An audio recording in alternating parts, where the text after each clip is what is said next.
ঐতিহ্যবাহী চন্দনাইশ উপজেলার অন্তর্গত বরকল বড়মার মধ্যস্থল এবং বড়মা ইউনিয়নের কালীহাট বাজার থেকে আমরা এখন কথা বলবো। কালীহাট বাজারের ইজারাদার আনোয়ার ভাইয়ের সাথে একটু কথা বলবো। একটু আমরা যদি কথা বলি, আপনার বাজারে দূর দূরান্ত থেকে বিভিন্ন ছাগল এসেছে, আপনি ওদের সুবিধার্থে কি কি করছেন এখানে? আমি বাজারের সুবিধার্থে দেখাশোনা করেছি, প্রশাসনিক নিরাপত্তা আছে,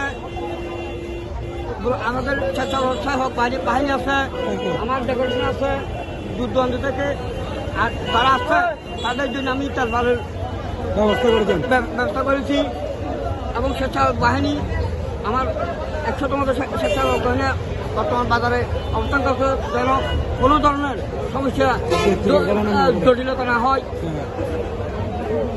ঠিক আছে, আমরা জানতে পারলাম ওনার এই যে বাজারের সার্বিক পরিস্থিতি নিয়ন্ত্রণে 100 মতো পরিস্থিতি যাতে সুন্দর বৈষম্যময় কোনো কিছু না হয়, সম্প্রীতি বজায় থাকে, এখানে যে বাজারের সুন্দর পরিবেশ থাকে 100 স্বেচ্ছাসেবক এখানে মোতায়েন করছেন।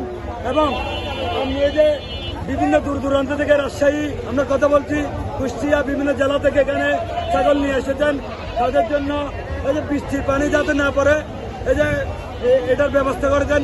এবং আপনি যে হাসিলের ক্ষেত্রে কিরকম সুবিধা দিচ্ছেন যারা বিক্রেতাদের জন্য, হাসিলের ক্ষেত্রে আপনি কি কি সুবিধা দিচ্ছেন?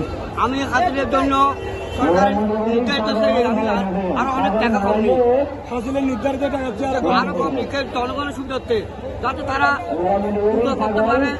একটা ছাগল সুন্দরভাবে কিনতে পারবে। হাসিলের জন্য অনেক সময় বিক্রি হয় না, আমি সেই জন্য তারা এত সুন্দরভাবে পুজো করতে পারে। ছাগল আমার কালীহাটে একটা সুনাম আছে, ওই সুনাম রক্ষার্থের জন্য আমি ওই ব্যাপারটাকে আমি স্বীকৃতি করে থাকি।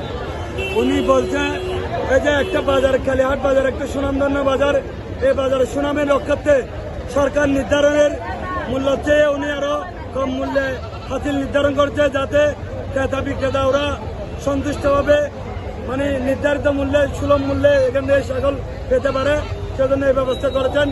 আচ্ছা, এই যে দেখা যাচ্ছে আপনার এখানে